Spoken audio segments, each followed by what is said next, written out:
காலடி இல்ல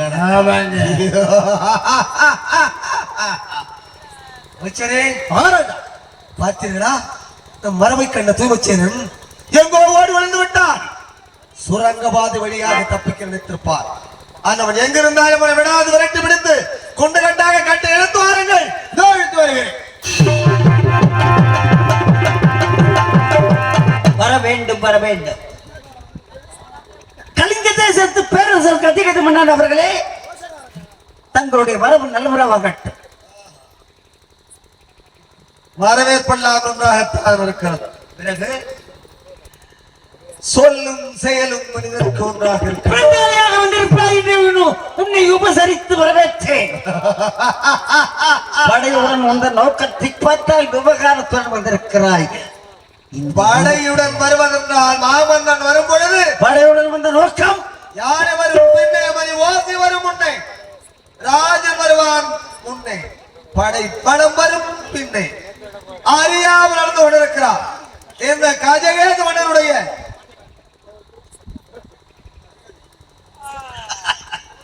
வீரத்தையும் புரியாமல் நடந்து கொண்டிருப்பாய் என்று யார் எண்ணுகிறேன். 3 ஆண்டு காலமாக கப்பம் கட்டவில்லை என்பது மந்திரியும் வாய்மொழி. அதை நேரடியாக தெரிந்து கொள்ளலாம் என்று யாம் வந்திருக்கிறோம். கப்பம் கட்டவில்லை என்ற ஒரே காரணத்திற்காக இந்த இருட்டு வேளையில திருட்டு நாய்களை போல படையுடன் வந்திருக்கிறார்.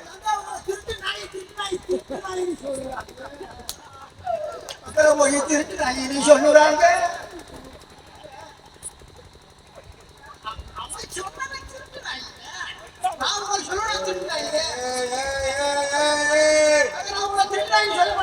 அவன் சொன்னது வருது.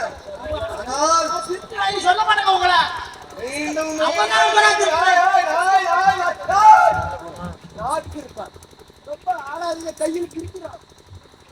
என்ன காரியம் செய்திருக்கிறார்? என்ன வார்த்தை கேட்டுவிட்டார்? இருட்டு வேளையில் வந்தவர்கள் திருட்டுறாய் என்று கூறிவிட்டார். இருட்டு வேளையில் வந்ததன் நோக்கம் அவனுக்கு புரியவில்லை. மன்னனாக அவனை அமர்ப்பித்தோம். இரவு வேளையிலே வந்தால் உயிர் சேதம் இருக்காது, பொருள் சேதம் இருக்காது, யாருக்கு இழப்பு இருக்காது. ஆதலால் வந்தோம் என்பதை மறந்து விட்டார். ஆனால் கேட்க வந்தது கப்பம் ஏன் கட்டவில்லை என்றுதான் கேட்டு விட்டான். கேட்ட வார்த்தையாக விடலாமா அவனை? தோல்மச்சேரா 3 ஆண்டு காலமாக ஏன் கப்பம் கட்டவில்லை?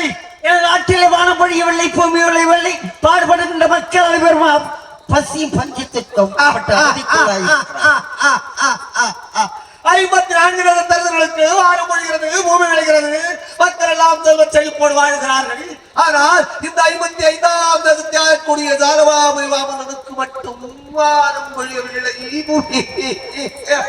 54 தேசத்தை சிற்றரசர்களும் கப்பம் கட்டி வர யான் ஒருவன் மட்டும் கப்பம் கட்டாததால் உனக்கு என்ன நட்டமா?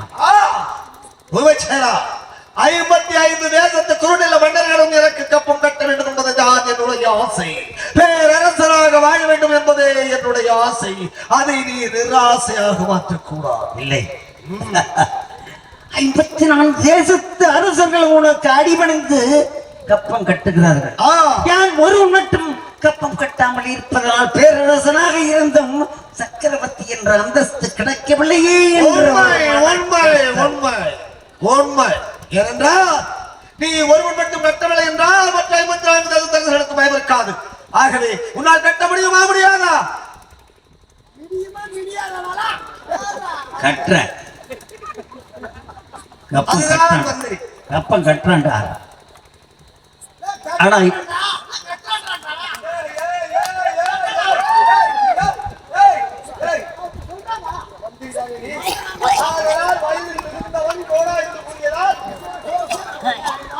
இல்லை இல்லை, ஆனால் இப்பொழுது முடியாது.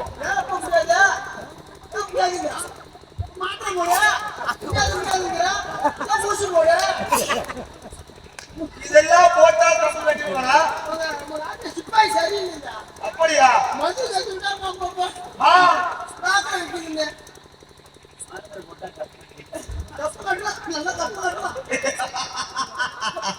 எப்படி ஒரு சூட்சமும் இருக்கிறதா எனக்கு தெரியவில்லையே. சொல்லவில்லை அவன். கப்பு கட்டலாம். கப்பா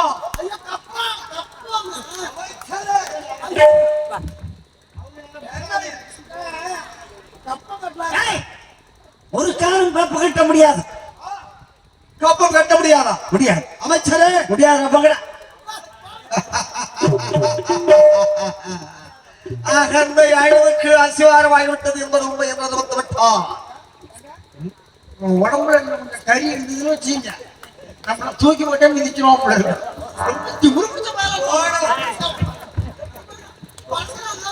கோடவாயில் கொட்டாவி விட்டது போல இருக்கிறது இல்லையா? உதச்சதுக்கும் போனவா கொட்டாய விட்டது. அதாவது அவனோ ஒட்டடைக்கு கொண்டிருக்கிறான். அவர் உதைத்து விட்டார் என்று சொல்லுகிறார். என்று வேதனைப்பட்டேன். சும்மா விடக்கூடாது, விடவே கூடாது. விடவே கூடாது. அடித்தால் மயிலே மயிலே என்றால் இறங்கு போடாது. எழுதிய வேண்டும்.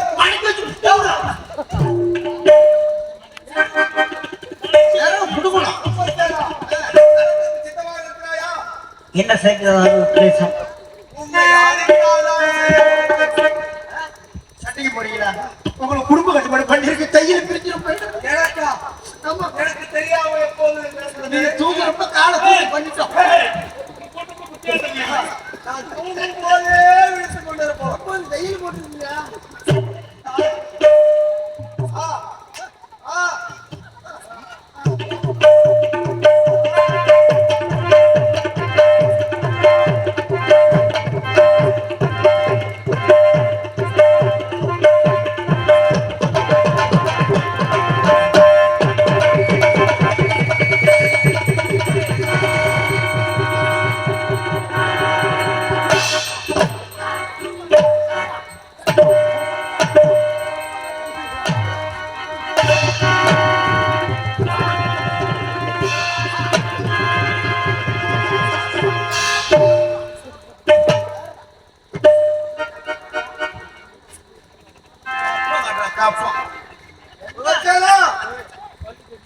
என்ன தெரிவிக்கிறார்?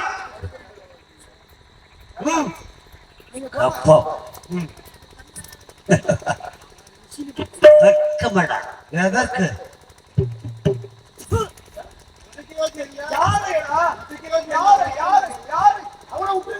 தனி ஒருவனாக இருக்கும் என்னை பழையவன் வந்து அடித்து சித்திரவதை செய்ததில் ஆனந்தம் காண்கிறேன். முட்டாள்கள் தனி ஒருவனாக இருப்பவன் தயங்கி பேச வேண்டும். திமிராக பேசினார் தவறு செய்தவன் தண்டனை அனுபவித்துத்தான் ஆக வேண்டும். திமிர் என்பது என் இரத்தத்தில் ஊறியது. பிழிந்து விடுவேன், பிழிந்து விடுவேன். இவர்களுக்கு அனைவருக்கும் தெரியும் திமிர் பிடித்தவன் யான் என்று. ஏய், அழிய போகிறான். நான் ஒரு முடிவுக்கு வந்திருக்கேன். என்ன முடிவு? கட்டுவதென்று அப்படியா? என்னை அடித்து சித்திரவதை செய்திலே சோர்வுற்று காணப்படுகிறேன். அதற்காக சற்று நேரம் வந்த பக்கத்தில் சென்று மது அருந்தி விட்டு ஓய்வெடுத்துக் கொள்ளுங்கள்.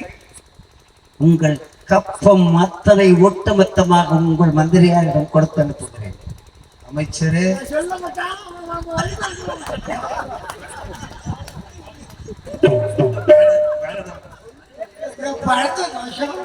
இடத்தை கொடுத்தா மரத்தை பிடுங்குறியே. அமைச்சரே, அமைச்சரே, ஆடு நடைகிறது என்று ஓனாய் விசனப்படுகிறது. பதினால் பாய்ச்சலுக்கு அடையாளம். ஜாக்கிரதையாகவே இருக்க வேண்டும். ஜாக்கிரதையாக கப்பத்தை வாங்கி வாருங்கள். நீங்க போயிட்டு வாங்க. கப்பத்தை நான் கப்பையை கிழிச்சு வாங்குறேன். சரியாக வாங்கி வர வேண்டும். குழுமிச்சேனா ஒன்னா கப்பத்தை கூட தூழ்மிச்சேனா தூழ்மிச்சேனா உன்னை பார்த்தால் மிகவும் நல்லவனாக தெரிகிறாய். ஆமா ஆமா ரொம்ப பேர் சொல்றான். கை கொடு பார்க்க. கப்பத்தை குடிச்சிங்க. இந்த கை கொடு. கொஞ்சம் கொஞ்சமாக கொடுக்கவா இல்லை ஒட்டுமொத்தமாக கொடுக்கவா? கொஞ்சமா கூட எப்ப கொடுக்குறீங்க? ஒட்டுமொத்தமா கூட வாங்குவா. ஒட்டுமொத்தமா? ஆமா ஒட்டுமொத்தமா. அப்படியா?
போய் சொல்.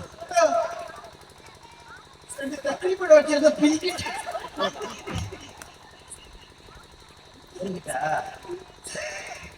தண்ணி தண்ணியா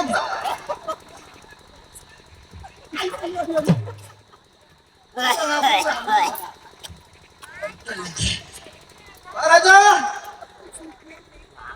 ராஜா மிட்டிங் போயிட்டாருக்கா மிட்டிங் போயிருக்காரு இதெல்லாம் கொஞ்சம் தாமதமாகும் மகாராஜா ஒருவேளை மது அதிகமா குடிச்சிட்டாரோ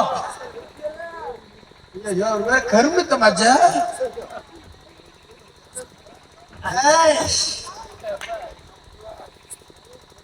பேசுறான் இப்ப பேசினாமா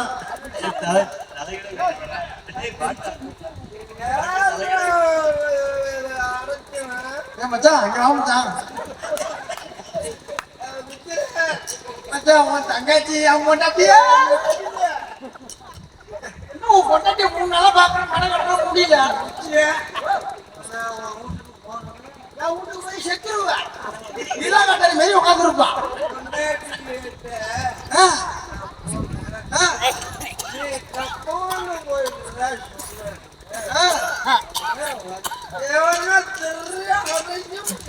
நல்லா கப்பு கப்பா குடுத்துருப்பாளா அவ மகாராஜா இன்னுமே ஒரு மகாராஜா உள்ளே சின்ன மேல உனக்கே கருப்பு தான் ஏன்டா அப்படி குடிச்சிட்டு உடம்ப கெடுத்துக்கிற உடலு வெந்து போகுதா உடலு குத்தாடிதான் பிரிக்கிட்டுனாலே காலையில சம்பளம் கொடுக்குறப்ப இதே மாதிரி பேசுவாங்க மகாராஜா மகாராஜா மகாராஜா கப்ப வர கொடுத்தாரு நல்லா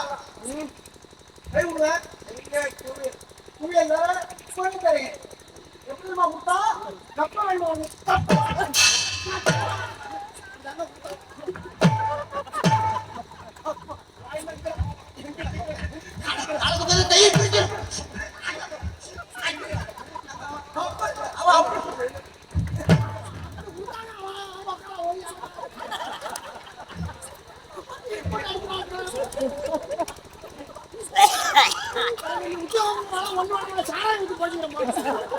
ராமண்ணன் கஜகேதுடைய மந்திரியாணி அவனை அடுத்திருந்தால் அவனை நீ கொன்றே வந்திருந்தால் அது எனக்கு திருப்தியாக இருந்தது. அவனிடம் அடிவாங்கி இருக்கிறாய் இறக்கமாக எல்லாம் யாரும் கைட்டு போச்சு எங்க அடிக்கிறது தெம்பு இந்த வேலை வேலைன்னு வருது உடம்பு அமைச்சரே மகாராஜா அவன் உங்களை அடித்து விட்டான். ஆமாங்க, ஆனால் அவனுக்கு கொடுக்கும் பாடம் 54 தருதலுக்கும் பாடமாக இருக்க வேண்டும். கணக்கு பணம் கொடுக்கலாமா வீட்டு பணம் கொடுக்கலாமா அந்த பாடம் எல்லாம் கொடுத்தால் அவன் வென்று விடுவான். அமைச்சரே மகாராஜா என்றான் உடம்புக்கு சிரசே பிரதான் இந்த சிரசுக்கு வாய்ப்பது 2 கண்கள் இருவிழிகள்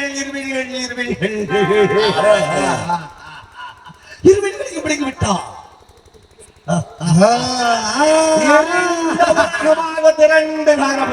ஆமாங்க தன்னுடைய நேரத்திலும் வாய்மையிலும் வன்மையிலும் தரிசித்து வருகிறார் என்று எண்ணினானே தன் மகனை கண்ணால் பார்ப்பான். ஆமாங்க எப்படி அவன் கண்ணால் காணக்கூடும்? அவன் மட்டுமல்ல, அவன் மனைவி பத்மாட்சி இருக்கிறார் அல்லவா? ஆமாங்க பத்மாஸ்ரீ இருவர்கள் கண்ணையும் பிடுங்கி விட வேண்டும். காலகத்தில் இருளாக இருக்க வேண்டும். இந்த இருண்ட காலகத்தில் அரண்டு அழ வேண்டும்.